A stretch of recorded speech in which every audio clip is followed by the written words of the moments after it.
पहले वीडियो से इस प्रेस वार्ता की शुरुआत करेंगे।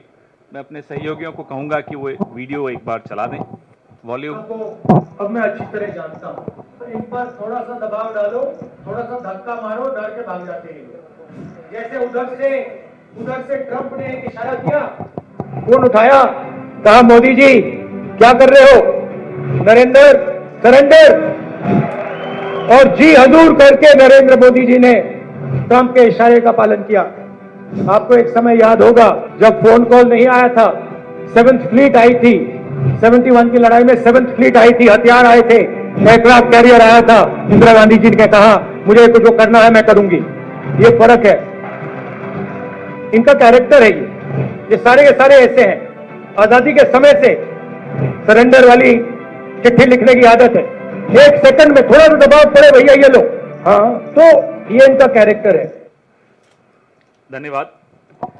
तो आपने देखा जो हमारे बेचारे भक्तजन हैं पिछले 11 साल से एक पिक्चर बना रहे थे अपने हीरो पे, मुकद्दर का सिकंदर। पिक्चर बन गई, पिक्चर बनने के बाद जब निकल कर आई वो निकली नरेंद्र का सरेंडर। मुकद्दर का सिकंदर तो पता नहीं कहां गया। और नरेंद्र का सरेंडर जो आप बार बार देखते हैं, भक्तों को अब जाकर दिख रहा है। कई भक्त अब बेचारे हताश भी हो गए, निराश भी हो गए, सोशल मीडिया से दूर भी हो गए, व्हाट्सएप में ग्रुप छोड़ रहे हैं। हमें समझ में आता है उनका दर्द। देखिए, बहादुरी जो होती है ना, इंसान के चरित्र में होती है। उसका कोई इंजेक्शन नहीं होता, कोई दवाई का डोज ले लिया, बूस्टर शॉट ले लिया, ये सब नहीं चलता। बहादुरी तो अगर है तो है, नहीं है तो नहीं है। तो ये भक्तों के सरेंडर में बहादुरी बिल्कुल नहीं दिखेगी। कायरता का इतिहास इनका अपना, खुद इनके संगठन का खुद। जब इतिहास ही कायरता का है और ऐसा व्यक्ति अगर देश की बागडोर संभालता है तो देश का भविष्य खतरे में पड़ता है। वर्तमान में आपको सामने दिख रहा है। 10 मई की दोपहर को जब हमारी बहादुर सेना ने पाकिस्तान की गर्दन दबोच ली थी, हावी हो गई थी, अचानक फोन आता है ट्रंप साहब का, जैसा भी आपने राहुल जी को सुना। और फोन आकर बोला जाता है, नरेंद्र जी सरेंडर कर लीजिए। कड़क आवाज में बोला होगा, ये हमें पूरा भरोसा है। और यहां से भाई साहब जो हैं मिमियाते हुए सरेंडर कर गए। एक बार में निर्णय हो जाता कश्मीर का भी। पाकिस्तान घुटनों पर था, घुटनों से भी आगे हो जाता और ज्यादा पूरा नतमस्तक हो जाता। लेकिन फोन आ गया। और साहब को जब वहां से फोन आ जाए तो आप समझ सकते हैं कि हम तो वो सोच रहे हैं कि उनकी बॉडी लैंग्वेज, क्योंकि आजकल सोशल मीडिया पे बॉडी लैंग्वेज एक्सपर्ट्स भी बहुत हैं, उस वक्त बॉडी लैंग्वेज क्या रही होगी जब डोनाल्ड ट्रंप का फोन आया हो। पिछले 22 दिनों में अमेरिकी राष्ट्रपति 11-12 बार, अब तो हमने गिनना बंद कर दिया, लेकिन 11 बार से भी ऊपर, 1 दर्जन समझ लीजिए, बार कह चुके हैं कि मैंने व्यापार की धमकी देकर सीज फायर करवाया। ये नहीं बोला उन्होंने कि मैंने प्यार से बोला, प्यार की भाषा इस्तेमाल की, व्यापार की भाषा इस्तेमाल की। मोदी जी का किसी ने अगर जवाब सुना हो तो बता दीजिए। कहीं कहीं आपने, आजकल तो बड़ा रोड शो कर रहे हैं, अपनी नसें दिखाते हुए सिंदूर सिंदूर सिंदूर, कहीं आपको दिखा हो नरेंद्र मोदी ने कहीं जवाब दिया हो डोनाल्ड ट्रंप को? आंख उठाकर नहीं सुनाई देगा आपको। क्यों? क्योंकि नाम नरेंद्र, काम सरेंडर। ये हकीकत है इस व्यक्ति की जो पिछले 11 साल से इस देश की बागडोर संभाले हुए। 1 महीना हुआ से ज्यादा ही हो गया। हम लगातार ये सवाल पूछ रहे हैं, साहब देश के आत्मसम्मान के साथ ये सौदा क्यों? हम पूछ रहे हैं पहलगाम के आतंकियों का क्या हुआ? हम पूछ रहे हैं सीजफायर किन शर्तों पर हुआ? हम पूछ रहे हैं कहां है हाफिज सईद, अजहर मसूद, दाऊद इब्राहिम, अनेक ऐसे आतंकी, पहलगाम के आतंकी, पहले ये वही ग्रुप है। एजेंसियों की द्वारा जो जानकारी मिलती रहती है हम सबको, आप सबको, ये वही ग्रुप है जो पहले ऐसे कई आतंकी हमले 4 बार तो कर ही चुका है, पुंछ में, गांडरबल में और भी कई जगह, गुलमर्ग में। तो उस समूह का क्या हुआ, आतंकी समूह का? आपने सीजफायर तो बड़े दौड़ दौड़ कर दिया। ये जो महीने भर से जवाब की जगह, माफ कीजिएगा, सस्ते डायलॉग मिल रहे हैं, ये रैलियों का प्रेम चोपड़ा, हम ये पूछते हैं इनसे कि भाई रैलियों का प्रेम चोपड़ा डोनाल्ड ट्रंप के आगे क्यों रो पड़ा, क्यों नहीं जवाब देते? चलिए, डोनाल्ड ट्रंप को देने की हिम्मत नहीं है, हम सब आपसे सवाल पूछ रहे हैं, नहीं जवाब देंगे। सवाल पूछने वाला पाकिस्तान की भाषा में बात कर रहा है, सवाल पूछने वाला विपक्ष इस देश के टैक्स पेयर की बिहाफ पे, उसकी तरफ से, उसके मन की बात आप तक पहुंचा रहा है। यह सवाल इस देश के टैक्स पेयर के मन में है, जो आपके सैकड़ों विदेशी दौरों का पैसा देता है, जो हथियार जो आप खरीदते हैं उसका पैसा देता है। ये उसके मन के सवाल हैं कि सीज फायर किन शर्तों पर हुआ, क्यों दबाव में आए, क्यों पाकिस्तान की हाथ में आई गर्दन को छोड़ दिया, किससे डर गए? और नरेंद्र मोदी प्रधानमंत्री हो सकते हैं, प्रधानमंत्री देश नहीं होता है, वो देश का प्रधानमंत्री हो सकता है, देश का सेवक हो सकता है, लेकिन भारत देश का नाम अलग अलग है। जम्बू द्वीप भी है, हिंदुस्तान भी है, भारत भी है, इंडिया भी है, आर्यवर्त भी है, नरेंद्र मोदी नहीं है और न कभी हो सकता है। इसलिए जो ये कहता है नरेंद्र मोदी को सरेंडर करने की बात कहना मतलब भारत को सरेंडर करना, वो आंख और कान खोलकर सुन ले और देख ले, ये देश 140 करोड़ भारतवासियों का है, सबका उतना ही है जितना नरेंद्र मोदी का है। तो ये मत सोच लीजिएगा कि Narendra Modi is India and India is Narendra Modi, ये गलत है। आप इनके 10 साल का कार्यकाल देख लीजिए, take a look at the 11 years of his tenure, हमेशा सरेंडर करते हुए दिखेंगे। बड़ी बड़ी बातें, काला धन सरेंडर, फिर बड़ी बड़ी बातें, बेरोजगारी खत्म कर देंगे सरेंडर, किसानों की आय दुगुनी कर देंगे सरेंडर, चीन को लाल आंख दिखाएंगे। अब चीन पर तो क्या ही बताएं आपको, चीन के बारे में तो ये इनकी हालत हो जाती है कि मुंह खुलता नहीं है चीन के लिए, और जब मुंह खुलता है तो क्लीन चिट देते हैं।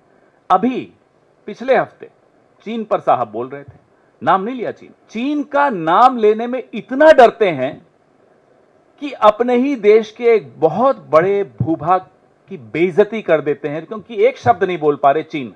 कहते हैं कि गणेश जी की आंखें छोटी होती हैं, खुल नहीं पाती। अरे साहब, इस देश का पूरा नॉर्थ ईस्ट में आंखें छोटी होती हैं, आप उन्हें चिढ़ा रहे हैं, आप उनका अपमान कर रहे हैं, गणेश जी का भी अपमान कर रहे हैं। बोलिए ना, चीन से बने हुए माल को नहीं लेना है। देश के प्रधानमंत्री की इतनी हिम्मत नहीं है कि चीन का नाम ले सके, कह रहे गणेश जी की आंखें छोटी होती हैं, खुलती नहीं है। अरे, और देश के प्रधानमंत्री क्या रैलियों में आह्वान करेंगे? स्वदेशी की मूवमेंट हमारी पार्टी ने कब चलाई थी? जब अंग्रेजों का राज था, तब हम नीतियां नहीं बना पाते थे, इसलिए हमने स्वदेशी का पूरा आह्वान किया, विदेशी माल जलाया गांधी जी के नेतृत्व में। इनकी पार्टी ने, इनकी जो विचारधारा वाले लोग हैं, इन्होंने नहीं किया, मैं कांग्रेस की बात कर रहा हूं। अब तो आप प्रधानमंत्री हैं, अब भी आप आह्वान कर रहे हैं। हिम्मत दिखाइए, नीति बनाइए, सरेंडर मत कीजिए, नरेंद्र बनिए, सरेंडर मत बनिए। नीति बनाइए कि साहब चीन का माल नहीं आएगा हिंदुस्तान में, तब तो हमको समझ में आएगा कि साहब आप में कुछ थोड़ा बहुत गुण है। हाँ, हमें पूरा भरोसा है कि है नहीं, क्योंकि अब तो 11 साल हो गए। बोलते हैं साहब ये नया भारत है, ये नया फलाना है, नया ढीमका है, नया ये है, नया सब कुछ तो नया है। अरे साहब, पुराना भारत वो था जो 7वें बेड़े से नहीं डरा, जिसने पाकिस्तान के 2 टुकड़े किए, जिसने निक्सन को नजरअंदाज किया, जिसको मनाने के लिए फिर निक्सन ने अपने स्पेशल एक दूत को भेजा, जो, क्योंकि इंदिरा जी दिल्ली में नहीं थी, जॉन कॉनेली उस दूत का नाम था, ट्रेजरी सेक्रेटरी था अमेरिका का। इंदिरा जी दिल्ली में नहीं थी तो वो शिमला गया उनसे मिलने, क्योंकि निक्सन रूठे हुए भारत को मनाना चाहता था। ये पुराना भारत था, ये आए हैं नया भारत लेकर। तो भारत को आप बख्श दीजिए साहब, आपकी कायरता से भारत को बख्श दीजिए, भारत बड़ा आपका ऋणी रहेगा। क्योंकि आपकी कायरता इस देश की नौजवान पीढ़ी को क्या सिखाकर जा रही है? सिर्फ डायलॉग में हमें आपकी जरूरत नहीं, हमारे पास बहुत है, हमें मालूम है आपने ट्रेनिंग ली है डायलॉग देने की। और ये एक हकीकत है जो मैं बार बार दोहराता हूं, आप लोगों को मजाक लगता है, मजाक नहीं है।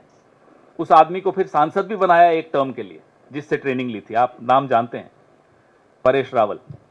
उसी से ट्रेनिंग लेते थे ये साहब, कई कई घंटों गुजरात में ट्रेनिंग का सेशंस चलते थे, मुझे मालूम है किसके फार्म हाउस पे चलते थे। चलिए वो छोड़िए, आप देश के प्रधानमंत्री हैं, फिर आप नया भारत मत करिएगा। अब विदेश नीति, सरेंडर नीति, देश के अंदर सारी नीतियां ट्रोल्स चलाते हैं, और देश के बाहर की जो नीतियां सरकार में जो बनाई जा रही हैं, वो एक व्यक्ति जो सरेंडर करके बैठा है वो चलाता है। बांग्लादेश पड़ोस में है, भारत की सीमा से 12 किलोमीटर दूर बांग्लादेश में एक पुराना खंडहर एयरबेस, अब उसको चीन अपग्रेड कर रहा है, मॉडर्नाइज कर रहा है, उसका रिपेयर कर रहा है। यह विदेश नीति आपकी है कि संकट की घड़ी में एक भी देश, मैं दोहराता हूं, एक भी देश आपकी सुर में सुर मिलाकर पाकिस्तान को आतंकी देश नहीं करार कर पाया। आप नहीं कर पाए। जब ऑपरेशन सिंदूर आपने लॉन्च किया, एक भी देश, मैं फिर दोहरा रहा हूं, एक भी देश आपके साथ नहीं खड़ा था। वहां तुर्की खड़ा था, चीन खड़ा था, अजरबैजान खड़ा था, लगातार प्रस्ताव आ रहे थे। ऑपरेशन सिंदूर के पश्चात कुवैत ने वीजा रेस्ट्रिक्शन हटा दी पाकिस्तान पर। कुवैत में 21% आबादी भारतीयों की है। कुवैत का जो लेबर फोर्स है, श्रमिक जो हैं, 30% श्रमिक कुवैत के भारत के हैं। अब ऑपरेशन सिंदूर के बाद डोनाल्ड ट्रंप ने जब भारत और पाकिस्तान को हाइफनेट कर दिया, उसके बाद कुवैत और पाकिस्तान एमओयू साइन कर रहा है लेबर पे। ये हमारे यहां के श्रमिकों की हालत होने वाली है। ये है सरेंडर नीति। इसीलिए कहते हैं नाम नरेंद्र, काम सरेंडर। हमें बोलने में अच्छा नहीं लगता है, देश के प्रधानमंत्री हैं, लेकिन अगर देश का प्रधानमंत्री कायर निकले, बहादुर सेना, बहादुर देश, पूरा विपक्ष आपके पीछे खड़ा था, आप घुटनों पर आ गए, अमेरिका के दबाव से आ गए। सेना हतप्रभ, देश हतप्रभ, विश्व हतप्रभ, विपक्ष हतप्रभ, मीडिया हैरान। लेकिन साहब इसीलिए कहते हैं नाम नरेंद्र, काम सरेंडर। बांग्लादेश का मैंने आपको उदाहरण दिया, चीन का उदाहरण दिया। आप नेपाल में आप लोग पास में ही है, जाते भी होंगे, गए भी होंगे पिछले 2-3 साल में। टैक्सी वालों से बात करके देखिए, सरकार के किसी अफसर से बात करके देखिए, किसी भी पार्टी के नेता से बात करके देखिए। आप ही में से कई लोग मुझे भी आकर बताते हैं, मैं तो बहुत सालों से नहीं गया। जो एंटी इंडिया सेंटिमेंट है नेपाल में, 10 साल पहले नहीं था। नेपाल में जब इतना भारी भूकंप आया, और हमारे मोदी जी कहते हैं कि वो भूकंप की जानकारी उन्होंने नेपाल को दी थी आने के बाद, मतलब उसके बाद भारत ने वहां बहुत सहायता की।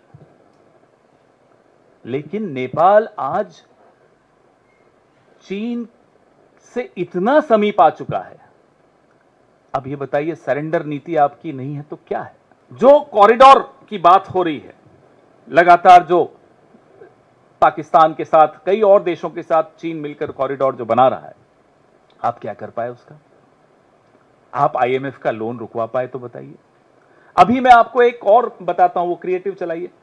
अभी कुछ दिन पहले का मैं आपको 1 जून का फोटो दिखाता हूं आपको, बड़ी इसमें, ये 1 जून को प्रधानमंत्री जी मिल रहे हैं Asian Development Bank, mister Masato Kanda से। ये 1 जून का। 3 जून को एडीबी $800 मिलियन पाकिस्तान को दे रहा है। ये अभी कल की बात है। ये 1 जून फोटो देखिए, नतमस्तक हाथ जोड़कर बैठे हैं, और 3 जून को देखिए क्या हो रहा है। अब बताइए, नरेंद्र सरेंडर नहीं है तो क्या है? और ये फोटो देख करके आपको लगता है भारत ऐसा कभी कर सकता है? भारत का कोई और प्रधानमंत्री कभी ऐसा कर सकता है? नहीं कर सकता। यह स्थिति हमारे देश की एक कायर प्रधानमंत्री ने बना दी। आप के साथ एक और नवरत्न है आपके कैबिनेट में, नाम है पराजय शंकर। अब पराजय शंकर चुप है बहुत दिनों से। पराजय शंकर चुप इसलिए हैं कि बेचारों को बोला जाता है अभी आप जवाब दो, फिर जवाब देते हैं तो ट्रोल हो जाते हैं। ऐसा नाकारा विदेश मंत्री, भाई आप हो सकते हैं पराजय शंकर, ये देश कभी पराजित नहीं हो सकता। भले ही इसका विदेश मंत्री पराजय शंकर हो, भले ही प्रधानमंत्री कायर हो, ये देश ऐसे लोगों को फिर से बैरक में भेजना जानता है। इस देश की सेना मजबूत है, मैं फिर से दोहराता हूं, यह देश मजबूत है, लेकिन इस देश की सरकार कायर है, इस देश के प्रधानमंत्री कायर हैं, इस देश का कैबिनेट में इतनी हिम्मत नहीं है कि प्रधानमंत्री को बोल सके कि कायरता बंद कीजिए। हम इंतजार कर रहे हैं कि पूरी जो शाखाओं में ट्रेन होकर अब कैबिनेट में घुसे हैं, सब तो नहीं शाखाओं से ट्रेन हुए, कुछ हमारे यहां से भी उधार लेकर गए हैं, कोई तो बोलेगा, देखते हैं।